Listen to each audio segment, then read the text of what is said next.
Welcome to Dark Horse Auto and Diesel. This is part one of a video series on how to do a transmission dipstick delete, ZF6 swap, on a 99 to 03 7.3 Power Stroke. In this video I'm going to cover the removal of the 4R100 automatic. If you're watching this for information specific to the ZF6 swap and already know how to remove the slush box, you can probably go ahead and skip this video and jump straight to part two, which I'll link up to the top of your screen here in the card. This video can also be useful if you're removing the transmission for any other reason as well. Also, the process is going to be very similar for the 94 to 98 models with the E4OD, and gas trucks will also be pretty similar with a few differences, obviously. If you're watching only for the trans removal and installation, unfortunately, as of the posting of this video, I don't have a video showing the reinstall. Basically, it's just going to be the reverse of the removal, so just, play the video backwards or something. So that's enough jawing for now. Let's get to work. So the first thing you're going to want to do is go ahead and remove your drive shafts. It's a good idea to put a witness mark on there so that when you put everything back together, you can get it lined up back in the same orientation. Sometimes that does seem to affect balance on certain trucks. Not always guaranteed that it's going to cause an issue, but it's simple enough to do it, so why not? So your front and rear drive shafts are going to be the same. On your flanges here, those are 12.12 millimeter. And then back here, these are 8 millimeter. Good luck getting those out. Usually they just end up rounding off on you. So on the rear drive shaft here, I'm not actually going to remove it back here. I'm just going to remove it up front and tie it up out of the way. And then up here on your front drive shaft, I've already got mine removed, obviously. It's been removed for a while. We won't get into why. But, same concept. 8 millimeter up here, 12.12 millimeter back here on the transfer case. And these are usually pretty dang tight, so good luck. Oh, hey, cool. Mine actually came off. Oh, yeah, I guess I did have this drive shaft off fairly recently. Just remembered that. There's 4 of them. Usually you can get to all 4 without having to rotate the drive shaft around. If not, you'll have to lift the back wheels up off the ground in order to spin it around. But on these trucks, there's usually enough room. Alright, once you've got all 4 bolts loosened up, take your bottom 3 out and leave the top one in a couple of turns, because you don't want this thing falling off and smacking you in the face. So then you're going to take like a dead blow hammer or some kind of soft mallet or a block of wood on a regular hammer and give this a couple of whacks to knock it loose. There we go. Alright, then once you've got it loosened up, you can get your top bolt out of there. And like I said with mine, I'm just going to end up tying it up over here. Never mind the fact that I don't have an exhaust. That's going to be getting replaced while I'm in here as well. And as always, I always recommend putting your bolts back in the piece that you took them out of.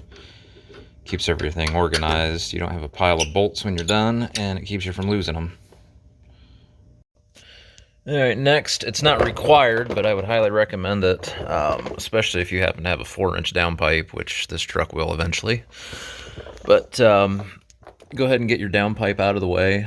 The factory downpipe, it gives you enough room that you can kind of get up in there and work.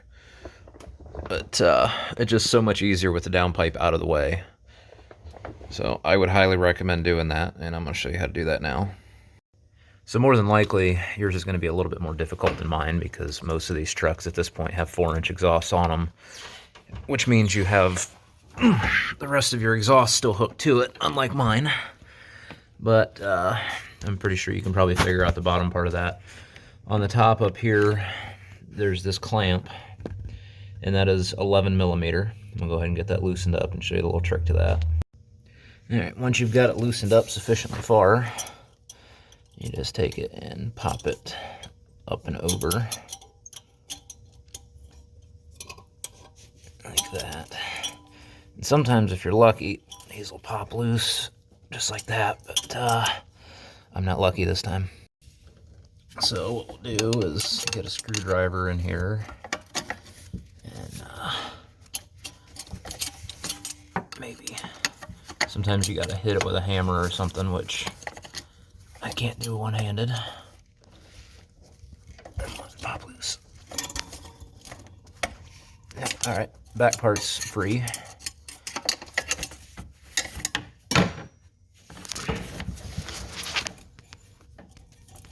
This is where having an extra set of hands is really helpful because this thing's probably gonna fall. But you get the idea there. There, I've got it loosened up. Just leave the clamp on the turbo like that, and then go back downstairs and kind of finagle it out of there.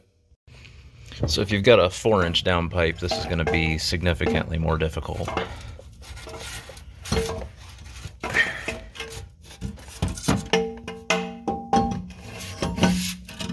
we go. Now that piece of crap's going in the scrap bin. Next, you're going to want to take these 4 bolts out. This is the cover, kind of hard to see. It's the cover on the front of the bell housing. Those are 3/8 socket, wrench, whatever. Take that off and that'll give you access to your torque converter nuts or bolts, whatever you have in there. Alright, now that cover's off, you can take your torque converter nuts or bolts off. Factory style converters will have nuts. I know some of the performance ones, like my other truck, they have actual bolts that go in there, which makes reassembly a lot easier, but we won't go into that right now. So these are 9/16, and you can actually just use the bell housing right here to keep the engine from spinning on you. And you just, I've already got that one loosened up, but you know, get your nut off, and then ooh, don't drop it on your face. Get that off, and in a second here I'll show you how I spin it around. Alright, so rather than going up front and spinning the engine around with a socket or whatever, it's kind of a pain to keep sliding back and forth. What I usually do, you have to fight the compression of the engine a little bit here, but you know, there are 6 of these nuts, but you can get your ratchet on there and just kind of gently spin the engine around with this, and just keep working it on up until you get up to the top there, and just go all the way around like that until you got 6 of them. Alright, then once you got all 6 of them nuts off of there, just make sure your torque converter is loose from the flywheel, or flex plate, I guess is the technical term. You can kind of get a pry bar in there and slide it back a little bit away from it, just to verify that it is in fact loose. Next, we can do what probably, according to the books, is actually supposed to be the first step, and that's to disconnect the batteries. I'm going to pull mine completely out. They should be 1/2 inch, and then 8mm or 5/16 for your 2 hold downs. Alright, now that we've got the batteries unhooked, we can safely remove the starter. And those are 17mm bolts. Now, depending on the type of starter you have, it'll either be 2 bolts or 3 bolts. On this truck here, I've got one of the 3-bolt ones. You see there's one there, one up there, and then, yeah, right there. I said 17mm. The 2-bolt style, there's the more offset looking ones instead of the inline like this one is. This bolt here doesn't exist on it. It's just an empty spot. So go ahead and get that drop down, kind of safely tied off to the side. We don't have to unhook the wires or anything for this. Just kind of let it hang. So I have to make a minor correction for myself here. If you have an automatic and you're removing it, you don't actually need to remove the starter. That's only if you have a manual, because that ends up threading directly into the bell housing on that. But on the automatics here, it just screws into this big plate thingy here. Well, I'll need to remove mine because I'm doing other stuff as well, but you don't necessarily have to. Alright, so now we can start working on our shift linkage, getting that off the trans, And all of our wiring, there's a couple up top there. And if you have the electronic transfer case like this one currently does, you want to unhook that too, so we can get this whole wiring harness just up and out of the way. When you're removing this, up on top of the cross member here, there's a little push pin thingy here that you'll want to remove. If you forget that, you'll be cussing yourself when you take the cross member out.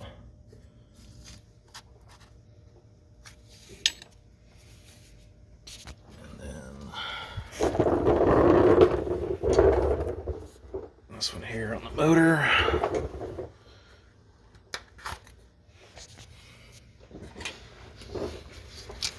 And this one, let's see if I can show you. It's got little tabs that you push sideways. Ah, there we go. And then another one right here, up near the bell housing. If you're careful, like real careful, you can kind of pull on the wire a little bit and just kind of wrap your hand around it and just pull, and it'll come loose.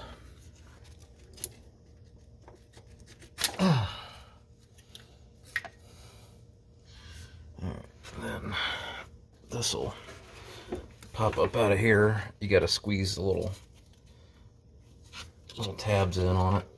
You'll see what I mean when you're doing yours. That comes out.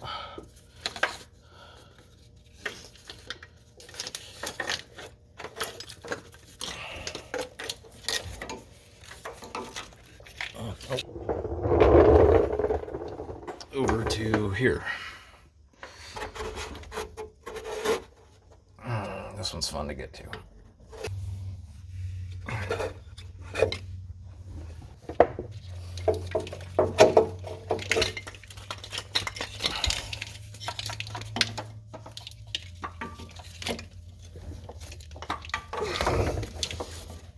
Just kind of tuck that up out of the way for the moment. We'll tie that up to the frame here in a little bit.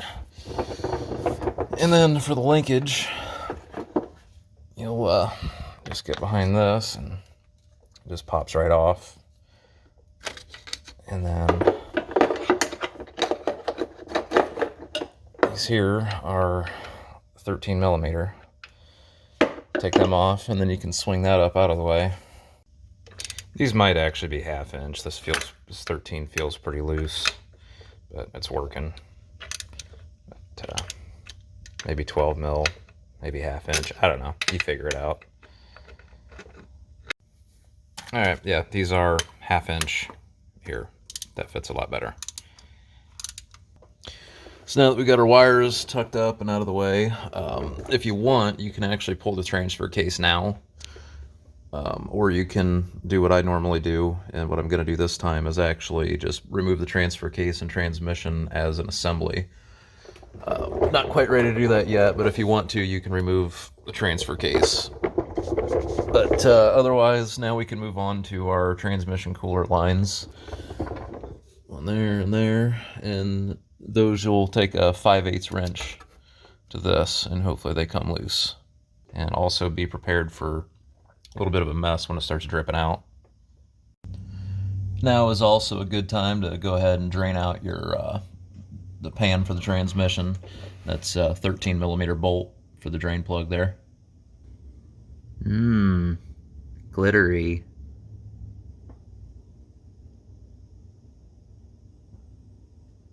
That's definitely what you want to see.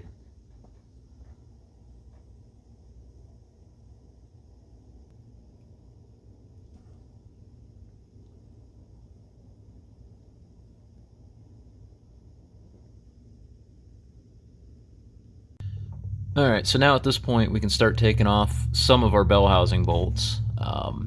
Definitely the top right one up there. If you're doing this on an automatic, this holds a dipstick attached. If you have a manual, obviously you're not going to have that. But we can take the two top ones out, and we can actually take the middle ones out there, just leave the bottom ones, because the way this is laid out, those are going to end up holding it together. Those are 19 millimeter. I'm going to go ahead and take 4 of the 6 out. There's 3 there. And then on this side, it's a little easier to see. You can see there, and then up there. And you can see my up pipes have been leaking pretty bad too.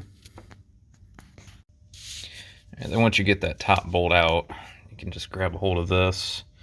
And this is a 2-piece thing. Hopefully it stays in down here. But it should come apart right here. Just kind of wiggle it. And there you go. Then you can go up top and fish it the rest of the way out. Like so.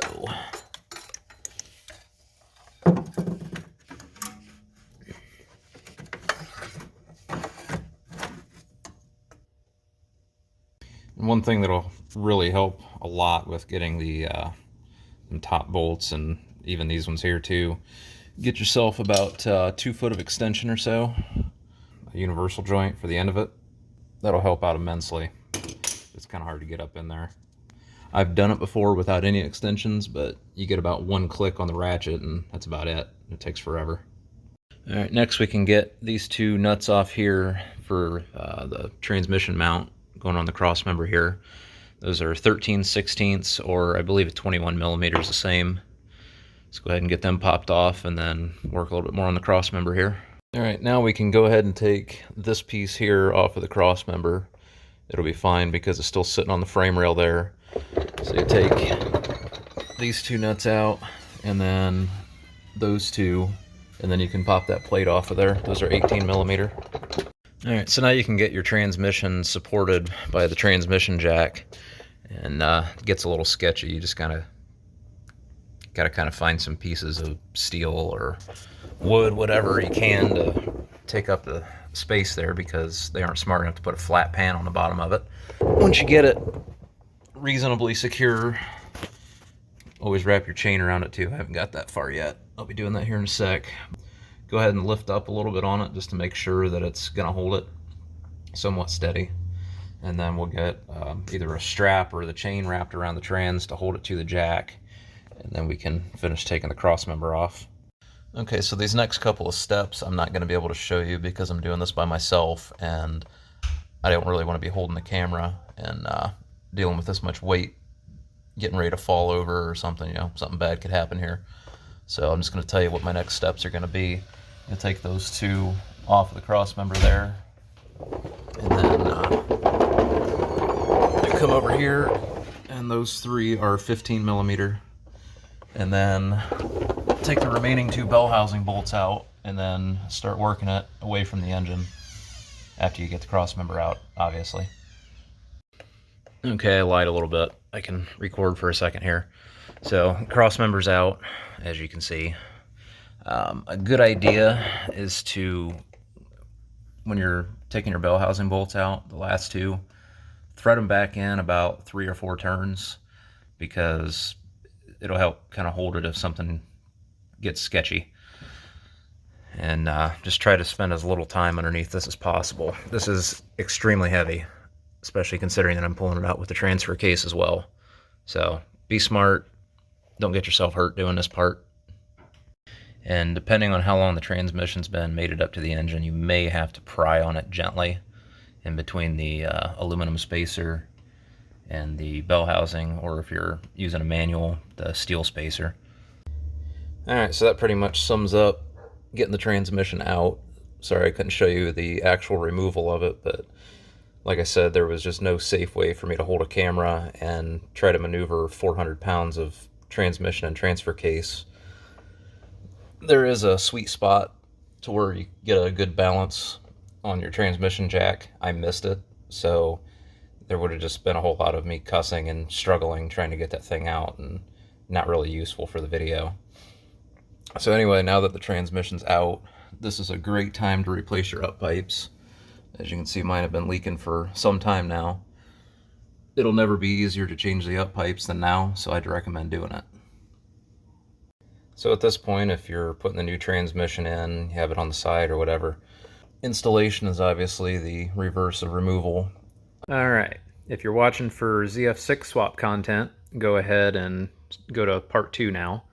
That's where we start getting down to the nitty-gritty of the swap. If you were just watching this for info on how to remove the trans for whatever other reason you might have, I hope this video helped you, and hopefully you can figure out how to reinstall it without my guidance. So that's it for this video. Thanks for watching.